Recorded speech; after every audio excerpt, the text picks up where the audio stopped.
एक कौन सी सब्जी होती है जो पितृपक्ष में ब्राह्मण को भोजन कराते समय नहीं बनाई जाती? एक तो कुमड़ा, दूसरा पत्ता गोभी, जो बंद गोभी होती है ना, वो बंद गोभी जो होती है ना पत्ता पत्ता वाली, उसकी भी सब्जी पितरों के ब्राह्मण अगर भोजन करता है तो उसमें नहीं बनाई जाती। एक कुमड़ा, ये जो पेठा बनता है ना कुमड़ा का, ये भी श्राद्ध पक्ष में नहीं खिलाया जाता। मार पूरा कोला पेड़ा बोलते, क्या बोलते हैं उसको श्राद्ध पक्ष में उसको भोजन में नहीं दिया जाता। ब्राह्मण के भोजन, मारा ब्राह्मण के भोजन में श्राद्ध पक्ष में सबसे ज्यादा जरूरी है दूध की खीर, दूसरा तुरई या गिलकी का भोजन, या तो सब्जी बनाओ या भजिया बनाओ, कुछ भी बनाओ, तीसरा मांस की दाल का भोजन, उड़द की दाल का भोजन, उड़द की दाल का या तो दहीबड़ा बना लो, इमरती बना लो, या फिर बड़ा बना लो या पकौड़ा बना लो, पर उसका भोजन होना जरूरी है। 3 भाग दूध का भोजन आहूतों के हिस्से में चले जाता है, गिलकी और तुरई का भोजन पितरों के हिस्से में चले जाता है, मांस की दाल का भोजन, उड़द की दाल का भोजन प्रेतों के हिस्से में चले जाता है। इसलिए ये 3 भाग का भोजन ब्राह्मण जब श्राद्ध पक्ष का भोजन करे तो उसमें बनाना जरूरी है, बहुत जरूरी। आपके यहां जब श्राद्ध हो भोजन अवश्य। कई लोग कहते हैं गुरुदेव जब हम गया जी से आ जाएं तो क्या ब्राह्मण भोजन कराना जरूरी है? क्यों नहीं कराओ, क्यों नहीं करा? क्या गाय की रोटी निकालना जरूरी है? स्वान की रोटी निकालना जरूरी है? कौवे की रोटी निकालना जरूरी है? हम कहते हैं अगर श्राद्ध गया जी का हो गया तो भले कौवे की मत निकालो, पर गाय की, स्वान की, ब्राह्मण जन की भोजन प्रसाद जरूरी।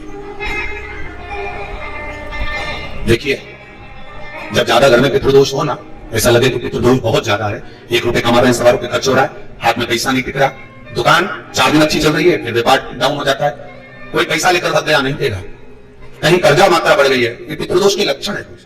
इसमें आपके घर में जो भी रुद्राक्ष पड़ा हो, जो भी रुद्राक्ष रखा हो, क्योंकि सवाल किताब लगते नहीं पढ़ते थे यहां, जो भी रुद्राक्ष आपके घर में रखा हुआ, एक पानी के पात्र में उस रुद्राक्ष को डाल दीजिए, उसमें 1 चावल का दाना डाल दीजिए। महाराज अरिंगा जहां होता है, मटका, हंडा या रसोई घर में आपका जो पानी भरने का स्थान होता है, जिसको आरो वारो क्या क्या लगा के रखते हो, उसी के कहीं पास में उस कलश को रख दीजिए, ऊपर से उसको ढक दीजिए। शाम के समय, सुबह रखा 10 बजे से 12 बजे के बीच में, शाम के समय प्रदोष काल में भगवान शंकर का नाम स्मरण कर ओम नमः शिवाय बोलकर, श्री शिवाय नमस्तुभ्यं बोलकर, या महामृत्युंजय मंत्र का स्मरण कर, या गायत्री मंत्र का स्मरण कर, जो मंत्र आपकी बुद्धि में विवेक में समाहित हो उस मंत्र का नाम लेकर राम कृष्ण हरि जो बोल सकते हो, एक घी का दिया अवश्य प्रज्वलित करें, लंबी बाती का। कौन सी बाती का? फूल बत्ती का नहीं, गोल बत्ती का नहीं, लंबी बाती का। बत्ती का मुख दक्षिण की ओर, कहां पर होना चाहिए? दक्षिण की ओर, ना पूरब ना पश्चिम ना उत्तर, बत्ती का मुख कहां हो? दक्षिण की ओर।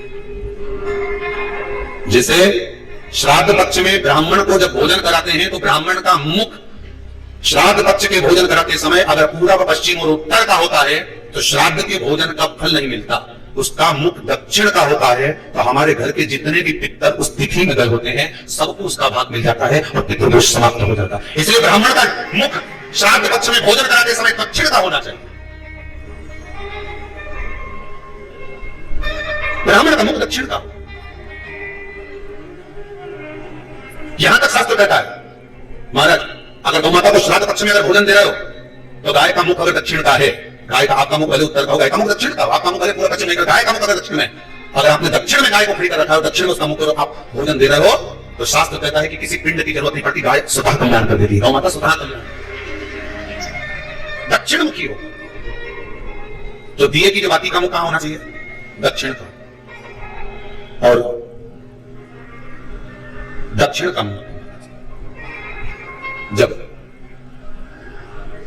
दक्षिण का मुख हो, दक्षिण की ओर बाती हो महाराज, तब दक्षिण की बाती जलाने के बाद में भगवान से वहीं पर प्रार्थना करें, जो कलश रखा है उसके ऊपर जो प्लेट रखी है, ढाका गया है, वहां अपना सीधा हाथ रखें और अपने पूर्वजों का, अपने पितरों का स्मरण करें कि मेरे धन को लेकर कोई चले गया, मेरा व्यापार ऐसा चल रहा है, मेरा घर में बच्चों का विवाह नहीं हो रहा है, या घर में इतनी अशांति है या तकलीफ है या कष्ट है, ये सब का स्मरण कर उस कलश को रात्रि भर रखे रहने दें।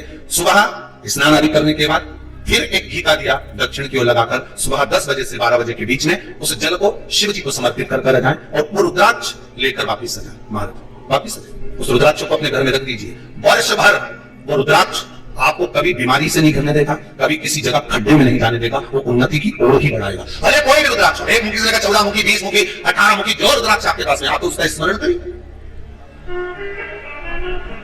आप उसका स्मरण करिए। रुद्राक्ष का जल शिव को समर्पित करें। पितरों के जितने भी द्वार हैं, पितरों के जितने भी दरवाजे हैं, पितृलोक में जितने भी पितर विराजमान होते हैं महाराज, ये सब शंकर के ऊपर चढ़े हुए जल का भाग ग्रहण करते हैं, शिव के ऊपर चढ़ा। 33 कोटि देवताओं में से कोई एक देवता ऐसा बता दो जिसको काली तिल्ली चढ़ती हो, काली मिर्च चढ़ती हो, सारे वृक्षों की पत्तियां चढ़ती हो, सब तरह के पुष्प चढ़ते हो, दुर्वा भी चढ़ती हो, बेलपत्र भी चढ़ता हो, आग का पुष्प भी चढ़ता हो, धतूरा भी चढ़ता हो, जिसको भांग आदि भी चढ़ती हो, तुलसी की मंजरी भी चढ़ती हो। तुलसी की मंजरी भी शंकर को चढ़ती, तुलसी का दल नहीं, मंजरी वो भी चढ़ती। 33 कोटि देवताओं में कोई ऐसा देवता होता, संपूर्ण सामग्री है, भगवान केवल एक है, देव अधिदेव महादेव, जिनको काली तिल भी चढ़ रही है, काली मिर्च भी चढ़ रही है, जिनको संपूर्ण सामग्री भगवान शिव को समर्पित हो रही है, संपूर्ण यहां तक राई, सरसों, राई के दाने तक भगवान शंकर को चढ़ते हैं। 1.25 लाख दाने का प्रमाण है महाराज, शंकर जी को समर्पित करते हैं।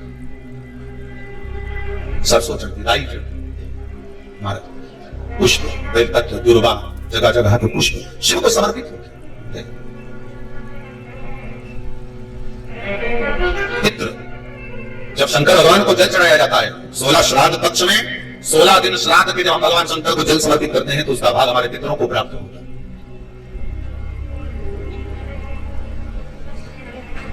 केवल 16 श्राद्ध के दिन ही ऐसे होते हैं जिसमें शंकर भगवान को जल में दूध मिलाकर चढ़ाने की जगह, दूध भले 1 चम्मच चढ़ा रहे हो पर अलग से चढ़ाओ, कच्चा दूध अलग से चढ़ाओ, उसके बाद भले तुम जल चढ़ाओ, पर लोटे में जल में दूध मिलाकर 16 दिन श्राद्ध पक्ष में नहीं लेना। भले 1 चम्मच दूध लेकर जाओ, 1 कटोरी दूध लेकर जाओ, पर कच्चा दूध अलग से लेकर जाओ, शंकर भगवान को अलग से चढ़ाओ, क्योंकि 16 दिन श्राद्ध पक्ष के जब भगवान शंकर को दूध और जल चढ़ाया जाता है वो हमारे पितरों के खाते में चला जाता है, हमारे पितरों को उसका भाग मिलता है। इसलिए शंकर भगवान को कच्चा दूध भी चढ़ाओ तो पानी में मिलाकर नहीं, अलग से 1 चम्मच ले जाओ, भले तो शिव जी को चढ़ा दो, भले छोटा सा कटोरी में लेकर चढ़ा दो, जल लेगा चढ़ा दो, हमारे पूर्वजों को प्राप्त,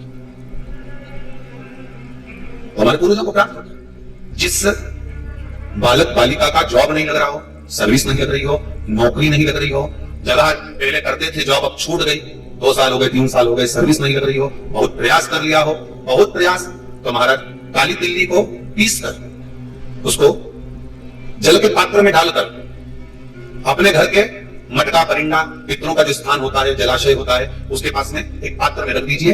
बेलपत्री या बट का पेड़ या पीतल का पेड़, इस वृक्ष के नीचे 1 रात्रि तक रखे रहने के बाद में दूसरे दिन अपनी कामना करता है, जिनका जॉब नहीं लग रहा, सर्विस नहीं लग रही, नौकरी नहीं लग रही, या कहीं उलझने उत्पन्न हो रही है, उस व्यक्ति को हाथ में लेटाकर उस पात्र का जल, 3 वृक्ष पितरों के तुल्य हैं, कल की कथा में कहा था, पहला बेलपत्री का, दूसरा पीतल का, तीसरा बट का, ये 3 पितरों के तुल्य हैं। इन 3 में से किसी भी वृक्ष के नीचे उस काली तिल के जल को समर्पित कर दीजिए महाराज। बाबा चाहेगा, भोलेनाथ जी चाहेगा तो 3 महीने में कहीं ना कहीं योग बना ही देगा। ये बाबा पर विश्वास रख, शंकर भगवान पर भरोसा विश्वास रखकर करेंगे क्यों ना हो।